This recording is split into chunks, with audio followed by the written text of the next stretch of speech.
Hoy vamos a hacer en este podcast un recuento de una cuenta, y valga la redundancia en este caso, que no nos habíamos planteado hasta ahora. ¿Cuánto cuesta tener un hijo o una hija en este periodo? Porque nunca hemos echado la cuenta de lo que nos ha costado desde que han nacido hasta que se han emancipado, si es que ha logrado que se emancipen los pequeños de la casa. Bueno, eso es quizás lo que vamos a intentar saber hoy desde varios puntos de vista absolutamente diferentes, porque no solo es lo que comen, no solo es lo que se visten, sino también la educación y también en el momento en el que se mueven. Esto ha ido subiendo con el precio, con el IPC, con el índice de precios al consumo, ¿no?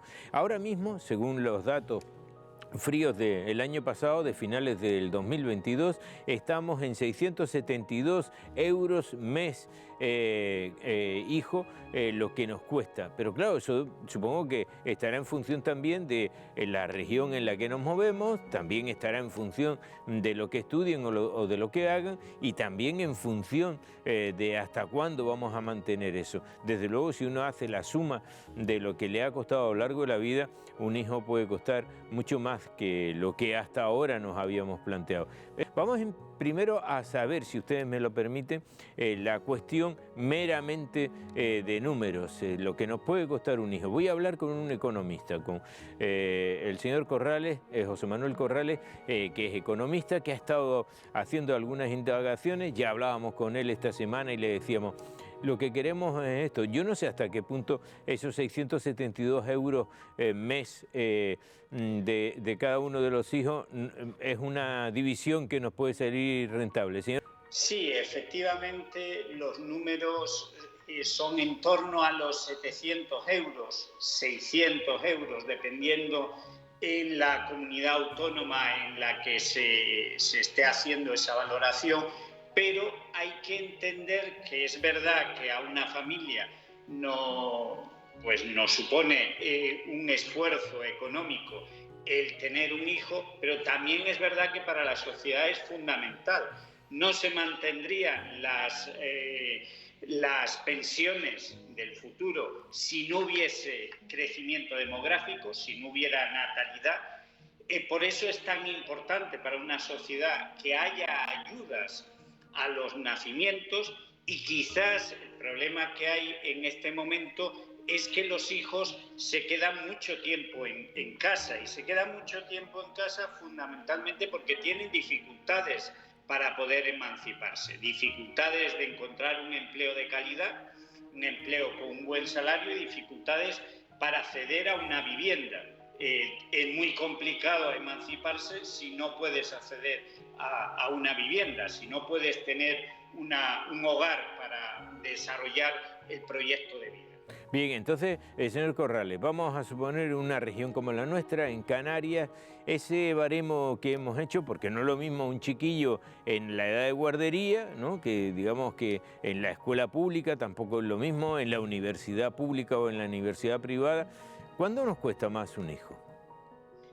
Pues efectivamente viene a costar lo que nos cuesta casi el alquiler. Por hacer una comparación, lo que nos puede costar el alquiler o una hipoteca. Pero obviamente el hijo, además de las cuestiones que he planteado anteriormente, que son fundamentales para el desarrollo económico, es algo que no tiene precio. Es decir, que aunque nos cueste, aunque suponga una carga económica fundamental, es algo que no tiene precio. Tendríamos que ir a una reflexión sobre todo de lo que ha pasado en los últimos 20 años. Y lo que ha pasado en los últimos 20 años es que en Canarias, específicamente en Canarias, la renta per cápita, la renta por cabeza y también la renta familiar ha descendido notablemente. Ha descendido un 19%. De 23.500 euros que teníamos en el año 2000 a 18.990 en el año 2021, 31 de diciembre del 2021, que son los últimos datos oficiales. Eso es una pérdida de una quinta parte de la renta per cápita. oyéndole, efectivamente con este tipo de coste es fundamental hoy por lo menos pensárselo. ¿Y en qué edad nos cuestan más los críos? ¿En la edad, en la infantil, en la educación infantil, cuando van a la universidad? ¿Cuándo nos cuestan más los hijos? Y que también quería preguntarle, ¿en algún momento recuperamos ese dinero, José Manuel? Bueno, yo creo que no lo recuperamos económicamente, lo recuperamos de otra manera, ¿no? Lo recuperamos de otra manera. Pero sí es verdad que los hijos, sobre todo cuanto más cerca están de la emancipación, más caros son. Es decir, lo más nos cuesta. Y en ese sentido, por dar un dato positivo, porque estaba dando solamente datos negativos, lo interesante es que el 2022, el año pasado, es un año en donde se ha fomentado mucho la contratación indefinida.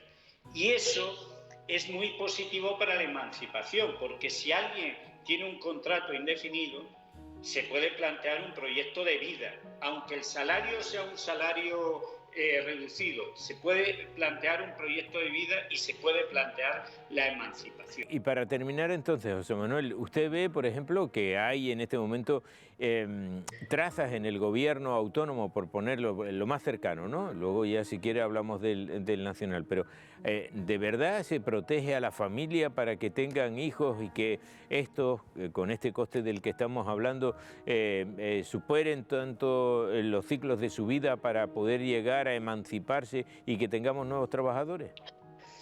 En mi opinión, no suficientemente. Cada vez es más necesario esas ayudas y creo que los gobiernos a veces no tienen la sensibilidad suficiente, sobre todo con las familias con menos recursos, sobre todo con aquellas familias numerosas que tienen enormes dificultades de llegar a fin de mes porque tienen unos salarios, en Canarias tenemos los salarios más bajos del Estado, y con esos salarios es muy difícil poder atender a los hijos. Vuelvo a decir, económicamente es fundamental tener hijos, tener crecimiento demográfico, porque si no, no podremos mantener las pensiones, porque si no, no podremos mantener un crecimiento económico. Además de que los hijos no tienen precio y es algo muy deseable para la vida, para el desarrollo familiar, además es fundamental, es imprescindible, es necesario para la economía, para que la economía sea capaz de generar riqueza y sobre todo para mantener ese nivel de las pensiones del futuro. Claro que sí, José Manuel, porque además hay muchas parejas que en este momento dicen, no pienso ni siquiera en tener familia porque no sé cuánto tiempo me voy a quedar o no sé las condiciones laborales que voy a tener. Me voy a quedar hablando, si tú me lo permites, José Manuel, con Mel Ramos, que es una pedagoga, y ella pues, un poco nos va a inducir, sobre todo en esta conversación, sobre el aspecto de la preparación de esas nuevas generaciones o de esos jóvenes. Yo no sé si hoy tenemos pocos hijos, Mel, porque la vida no nos da para ello. Es que hoy en día, con la información que tenemos, quizás es un poquito más complicado, a la vez que sencillo, tener hijos, porque ahora nos planteamos muchas más cosas, ¿no? Es decir, antes pues los niños se criaban solos prácticamente, pero ahora sabemos que un bebé que llega al mundo no solo tiene unas necesidades físicas, biológicas, ¿no? de alimentación, sino que además viene con unas necesidades afectivas importantes, necesidades cognitivas, y todo eso hay que cubrirlas también. Tan importante es comer como sentirse querido, sentirse seguro, y creo que eso es lo más complicado de tener un hijo, tener una hija. Y entonces, Mel, ¿cómo lo hacemos para...? Porque también la vida son etapas, ¿no? No es lo mismo un crío que va a guardería que uno que va a enseñanza primaria, que luego va a un instituto, a enseñanza secundaria, que después va a la universidad. ¿Eso cómo lo encauzamos? Porque esa es la labor en la que estamos los mayores, por ejemplo. Pues mira, ¿cómo lo causamos? Pues sabiendo que cada etapa de los niños y las niñas es totalmente diferente, cada etapa es un reto para las madres y los padres, y sabiendo que, bueno, que en cada etapa las necesidades son diferentes, ¿no? Y entonces nosotros nunca hemos sido madres, nunca hemos sido padres, siempre hay una primera vez para ser madre de un niño de 1 año, para ser padre de un niño de 2 años, y el siguiente pues lo mismo, ¿no? Nunca he sido padre del primero o del segundo, es decir, es un aprendizaje continuo. Entonces lo que lo que hay que tener claro es que nos tenemos que formar también para ser madres y padres, ¿no? Tenemos que conocer a esa personita que ha llegado al mundo, saber cómo manejarla, ¿no? Oye, no es comparación, ¿no? Pero cuando uno se va a sacar el carnet de conducir, antes de conducir un coche, pues tú te formas, sabes lo que vas a tener entre tus manos, pues lo mismo con los niños y con las niñas, ¿no? Intentar saber qué es lo normal en cada etapa de la vida del niño, estar presente, consciente. En muchas ocasiones tenemos que plantearnos nuestra propia crianza, ¿no? Para no repetir patrones de conducta a lo mejor que han hecho con nosotros que no han sido los más adecuados. Con todo el amor del mundo lo hicieron, pero a lo mejor no lo hicieron bien. Entonces es un trabajo, ya te digo, ¿no? Que más que económico es un trabajo, es un coste emocional importante y hay que tener esto en cuenta, ¿no? Pero eso, le iba a preguntar por eso, Mel, porque fundamentalmente hay padres que están muy encima de la educación de sus hijos, ¿no?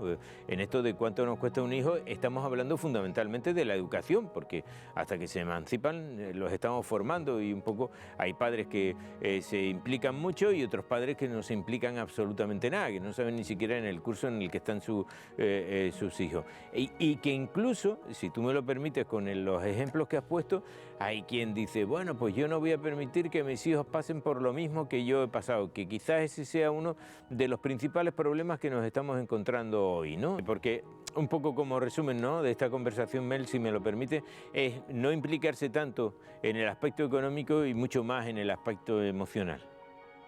Correcto. Olvídense ya de yo quiero que mi hijo lo tenga todo, porque todo lo que tú le puedes dar, lo más importante es tu tiempo, tu compañía, tu paciencia, tu amor, respetar los ritmos de los niños y las niñas y acompañarlos en el proceso de crecimiento, que es muy bonito. Y eso, pero para eso hay que formarse, ¿eh? Para eso hay que formarse. Las mamás y los papás nos tenemos que formar. Bien, muchas gracias, Mel, porque ahora voy a cambiar el tono de la conversación. Voy a hablar con un sociólogo, él es David Stendardi, él es profesor de la Universidad Europea de Canarias, y me gustaría un poco, David, si tú me lo permites, de este resumen que podríamos hacer, ¿no?, del aspecto económico y del aspecto emocional, por así decirlo, ¿con qué nos quedamos? Hoy nos cuesta más trabajo criar, nos cuesta más trabajo en todos los sentidos, también en el económico, tener un hijo. Por supuesto, nos cuesta más trabajo y es un trabajo cuantitativo y cualitativo, ¿no? Yo creo que estaban hablando más bien de la calidad del trabajo de los padres, de las familias, pero también tenemos que considerar el aspecto cuantitativo, es decir, que un hijo se queda muchos años con nosotros, es decir, que la emancipación de los jóvenes es cada vez más tardía. Entonces, el trabajo es, por supuesto, económico, por supuesto, emocional y todo esto, pero además es un trabajo largo. No es un trabajo de unos cuantos años, es un trabajo que puede llegar a durar 30 años. Por ejemplo, hemos hablado en la primera parte de la conversación con el economista José Manuel Corrales de que un crío puede estar en torno a los 672 euros mensuales de gasto. ¿Un sociólogo esto cómo lo ve? ¿Sería mucho? ¿Sería poco? ¿Eso es lo que tenemos que hacer los padres con respecto a los hijos que tenemos en casa? Nosotros intentamos ver también por qué esto, cuánto puede pesar sobre nuestra economía familiar, sobre nuestras relaciones y a lo largo de cuánto tiempo, quiero decir. Y claro, ahí entran explicaciones económicas, por supuesto, pero también explicaciones culturales, explicaciones institucionales, lo que hacemos nosotros. Nosotros no intentamos dar otro tipo de explicación. Y claro, si nos referimos a España y en general a la Europa mediterránea, la Europa del Sur, tenemos modelos institucionales de bienestar y de estado de bienestar que se centran en la familia todavía, aunque luego hay otros elementos como el mercado, como el Estado que entran allí, pero en nuestros países, digo, en España, Italia, Portugal, todo lo que es la Europa mediterránea, todavía la familia tiene un peso bastante importante. Y criar un hijo, pues ahí está. ¿Cuándo se emancipa un hijo? Cuando se va de casa, ahí es donde tenemos que poner, decir, bueno, ya se ha ido, ha creado su familia o no, se ha ido a su casa, o se emancipa en el momento en el que encuentra un trabajo y ya contribuye a la economía familiar. A ver, la cuestión es que a nivel económico nosotros nos centramos en el empleo. ¿no? ¿Qué empleo encuentran nuestros hijos? ¿Cuándo? Cada vez más tarde, y cada vez sabemos que es un empleo suele ser precario, que es, no solo en cuanto a cantidad de dinero, en cuanto a sueldo, sino en condiciones. Y entonces, David, a tu juicio, por ejemplo, se dan las condiciones para que, bueno, hayan familia, vayan procreando, le den la atención necesaria a esos hijos, que a su vez lo darán en el futuro. ¿Tú crees que ahora mismo se dan las circunstancias para crear esa familia? Lo digo porque también era un aspecto que antes hablábamos, ¿no? La cantidad de mascotas que hoy han sustituido a los hijos. Ahí la elección es, si miramos desde un punto de vista individual o de núcleo familiar, de cada familia, pero considerando todo esto y considerando que ya la sociedad como te empuja, una vez que has tenido un hijo o una hija, a entrar en una lógica de competición. Yo creo que lo estaban nombrando antes también. O sea, es decir, que criar a un niño o una niña ya solemos observar situaciones en que las familias se meten en una óptica competitiva. Son los famosos padres helicópteros, ¿no? Que quieren lo mejor para sus hijos, y entonces desde muy pequeños empiezan a prepararlos para la competición, para ese desafío que le esperas ahí fuera, ¿no? Y eso es pues, muy difícil a nivel económico, porque tenemos que, como padres, ¿no? Fomentar algunas habilidades, y eso es caro. Ya. Pero también a nivel familiar. Hay que entrenar, o sea, eso es lo que nos piden, eso. Claro, pero en esa parte familiar, David, fundamentalmente lo que estamos viendo hoy es que algunos incluso lo han tratado esto como una parte egoísta, ¿no? De decir, bueno, pues no tengo hijos porque así tengo más libertad para viajar, porque no estoy segura en mi trabajo, o no estoy seguro en mi trabajo, porque no tengo la, digamos, ciencia necesaria, económica para sujetarme, cuando eso en el pasado quizás no estaba tan presente, David. Sí, siempre hay un miedo, ¿no? A perder cierto libertad y ciertos beneficios económicos que, como sabemos, es caro a nivel económico y a nivel de esfuerzo. Entonces, el coste de oportunidad ahí nos lleva, aunque sea un discurso racional de medir, ¿no? Costes-beneficios, no funciona solo así, pero existe este discurso. Bueno, ya ves lo difícil que es, sobre todo, tener hijos ahora mismo en una sociedad competitiva como la que tenemos, y sobre todo con estas precariedades económicas en las que nos estamos moviendo, ¿no? Lo cierto es que muchas personas ya pues, no quieren ser padres, lo tienen claro, muchos jóvenes. Vamos a saludar a una de ellas, ella se llama Ainhoa. Ainhoa, ¿qué tal? Muy buenas tardes. Buenas tardes. Tú dices que ahora mismo, pues, cómo está la situación económica y con lo difícil que es encontrar un trabajo, por ejemplo, por ahora has decidido no ser madre. Exacto, así es. Claro, pero ¿tienes ese instinto maternal? ¿Te gustaría en algún momento ser madre? Si la cosa cambiara mejor, pues sí, obviamente, más adelante. Pero por ahora mismo, en ver las cosas, en ver la situación, pues no, la verdad. Pero Ainhoa, de todas maneras parece como si lo estuviéramos pensando muy egoístamente, ¿no? Y solamente en la cuestión económica. ¿Solamente eso, la cuestión económica es la que en este momento te frena a ser madre?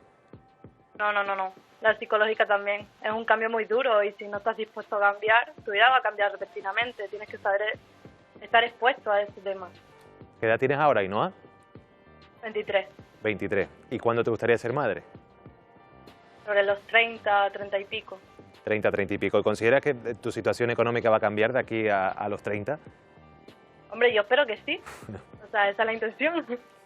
Pero Ainhoa, ¿solamente te frena el tema económico, o, por ejemplo, el viajar, el tener más dinero, el poder ir a algunos sitios sin tener tantas ataduras? ¿Eso es lo que realmente en este momento te está llevando a no ser madre? Me frena más bien el tema psicológico, porque va a ser un cambio muy brusco. Entonces, claro, Claro, si estás muy preparado mentalmente, te va a chocar mucho contra la realidad. el estar preparado. Bueno, pues Ainhoa, Claro. si algún día eres madre, seguramente vas a ser una muy buena madre, porque simplemente plantearte esto, pues ya te indica que tienes unos ciertos valores. Gracias, Ainhoa. Gracias a ustedes.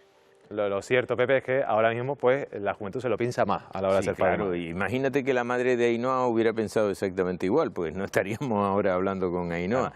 Pero claro, la situación, yo creo que también el mundo en el que nos estamos moviendo es lo que nos está marcando la pauta. Hay gente que prefiere tener una mascota a tener hijos, ¿no? Que quizás sea una de las cosas que más llevamos encima, ¿no? Oye, que no está nada mal tener hijos, ¿no? Antes hablábamos de lo que costaba tener un hijo y tener Sí. pues, cosas materiales. Es verdad que esa cosa material no te da lo que te da un hijo, ¿no? O hija. Exactamente. En el podcast de todas maneras lo explicamos y decimos esas mismas cifras que acabas tú de explicar, y desde luego tener un hijo es casi como tener ese coche y esos bienes materiales, esa casa, ese apartamento en otra manera. Pepe. Así que mejor lo escucha. Muchas gracias. Bueno, mañana nos vemos. Venga, hasta mañana. Nosotros... Porque quizás con esto es con lo que nos vamos a quedar en este podcast de hoy.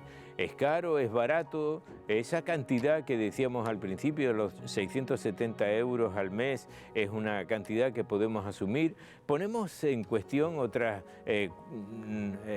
preguntas en este momento, como pueden ser: ¿me voy a poder ir? ¿Voy a poder estar? ¿Voy a poder hacer? ¿Voy a poder irme en determinado momento? Las responsabilidades que uno adquiere al ser padre son compatibles con la visión de la vida que podemos tener. Todas esas cuestiones son las que tenemos que poner sobre la mesa, pero hay una fundamental, lo decía el señor Corrales al comienzo: también tenemos que asegurar el futuro, y es fundamental que tengamos una generación que nos siga a nosotros, porque gracias a ellos podremos tener las pensiones.